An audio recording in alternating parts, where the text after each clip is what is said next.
I've never stepped away from, from a challenge, and I've never found anything that I really ultimately couldn't figure out, but I never tried brain surgery. Welcome to 10-Minute Travels. With me, as always, is Phil Freeman. And with me, as always, is Shane Patrick. And we are going to talk a little with skier and traveler and longtime Alaskan, Larry Daniels. Let's get right to it, shall we?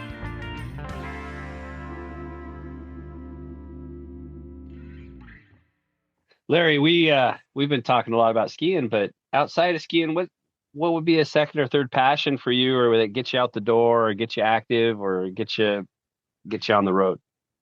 Oh, I think sailing is my the other thing I really really like to do, and I've sailed at a number of places over the years. We just finished a trip in May. We went down to Tahiti and sailed for 10 days down there on a catamaran, and went to Bora Bora, and all the islands on the leeward chain portion of Tahiti. Have sailed quite a bit down in the San Juans. We had a small sailboat over in Whittier back in the 80s, back when it was serviced only by train. Prince William Sound was really cool back then. So it was hard to get to, and not very many people out there. So I even worked there before, when it was just the train. But were you there before the spill? Did you have a boat there before the spill? Oh yeah. I was there in I think I bought my boat in '84. So I was 84 to 89. In fact, is so for that 5-year period is when I had my boat over there, and I sold my boat just shortly after the spill. So. Now, are you captaining the boat and renting it, Yeah. or are you going? No, we bareboat charter. So, which in my opinion is the only way to go. You got to be able to, make those decisions and decide whether we're going today or not.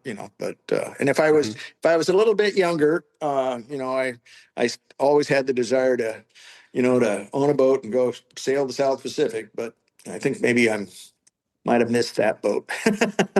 There's only 24 hours in a day. Yeah. And I'm in my mid 70s now, so it might be tough to talk my wife into doing that. I think you could do it. I think you could. Through this. I'm pretty sure you can talk yourself into about anything. Oh, I could do that. Oh yeah, I could talk myself into it. But the through line through this whole conversation is your, I don't know if it's, I don't want to say like confidence in a bad way, but you've done a bunch of stuff you didn't know how to do, and you just did it. Like, yeah, and I think that there was certainly I think that Alaska does that to you, in my opinion. And I think that Alaska attracts those kinds of people, and and I honestly don't think I've never stepped away from from a challenge, and I've never found anything that I really ultimately couldn't figure out. But I never tried brain surgery, so I probably might be a few things that I have limitations on. Well, you'd mix the concrete at the bottom of the hill, and then you'd. For sure. So, where have you captained boats besides Tahiti? Just wondering. Went to Virgin Islands, and down in down Long Beach area, and the Canadian San Juans.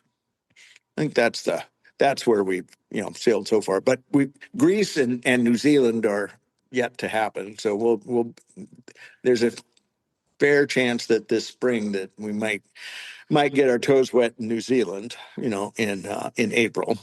Do you know the story about Weston Morrison's dad sailing away from New Zealand? Oh, I haven't ever heard that. So I think he was 20. First of all, let's let the audience know who Weston Morris. He's local patrolman that we all knew. Okay, go ahead. Yeah, he's Kiwi, but he's probably on his like 27th winter on ski patrol, give or take. Yeah, I think he's probably got more winters of skiing now than he's old. because Right. Yeah. he's done Yep. for quite a while there. He was doing back-to-back winters. That's right. He'd go to the southern hemisphere for winter and he'd be back up here for winter. So I mean, yeah, but he is now the longest term ski patrolman at Alyeska. Wow. And he spent some of his formative years on a sailboat that his dad made. And his dad built it. And when he sailed out of the harbor in Nelson, New Zealand, the whole town came and waved goodbye. So drop Was that drop his name when you get to New Zealand okay? because he's a legend. Well, and I need to. If I go to if I commit to New Zealand, then I'm gonna go. I'm bringing him over for dinner, and we're gonna talk about what I got to do and what I got to see. So Good idea. but I didn't know he had sailing experience, so it might be at least a couple nights then. Yeah, we had one of the things that actually we did was really rewarding in the 90s, early 2000s. I was real active in the Rotary Club there in Girdwood, and we had an exchange program going. So for every year, we hosted a student from all over the world, including New Zealand and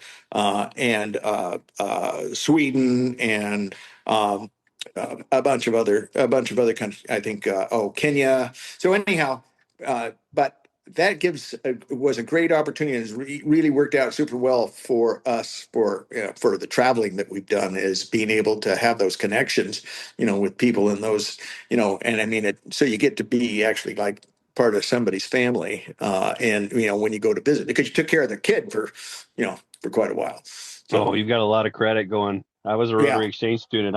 My heart goes out to that program. It was wonderful.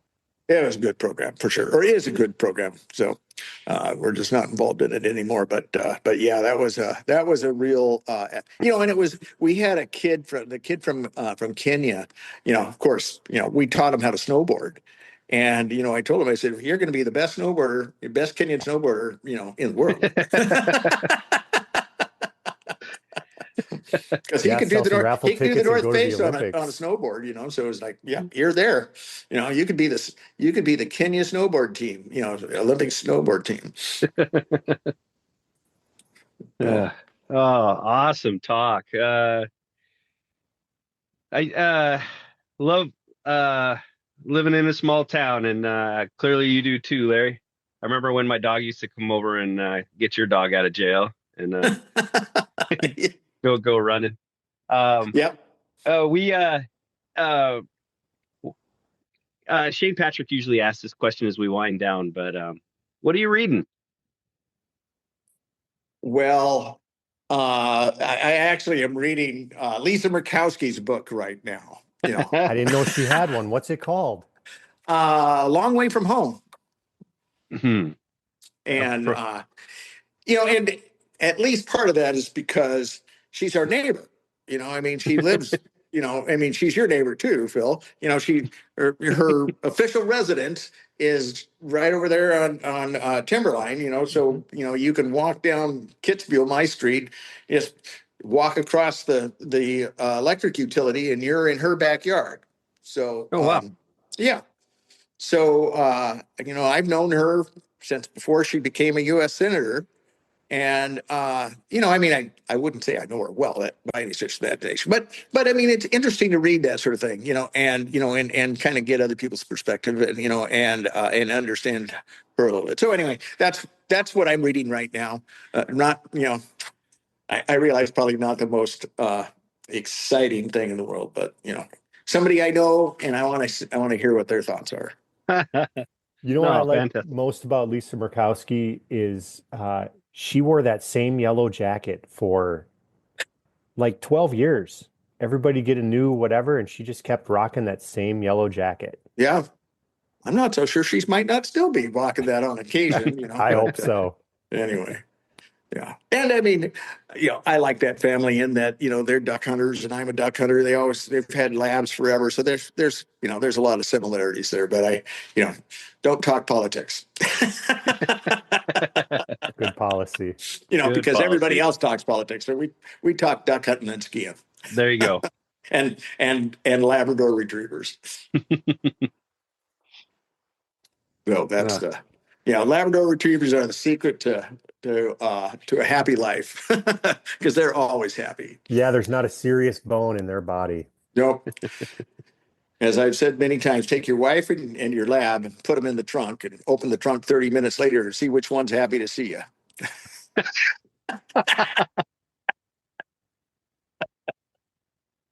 That's a great way to end this. That's fantastic. Try topping that.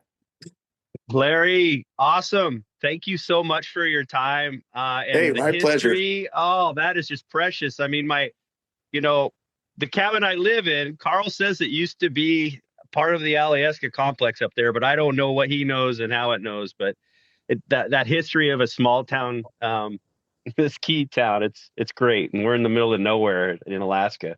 And there is no doubt that, you could walk down that street and, you walk down any street in Girdwood, and, at least, I could probably, I could tell you, like who used to live there, what stupid stuff did they used to do? What bad things happened there? One last story is the house. Hugh Gellert owns it now, but it's right at the corner of Alyeska View and Alyeska Highway. That one winter was where about half of my lift crew, when I was the lift manager for, where the lift crew was my responsibility, that's where they lived. And it's because it's like a 5-bedroom place and they all went together and had that place, and so, on a big snowy day, and I needed more lift crew, and this is how we ran the place.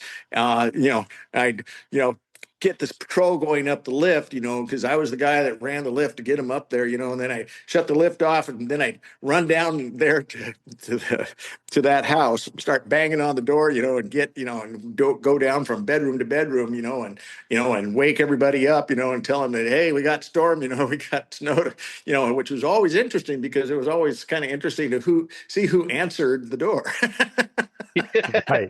Occupant or guest. There's a song there, but I won't go into it.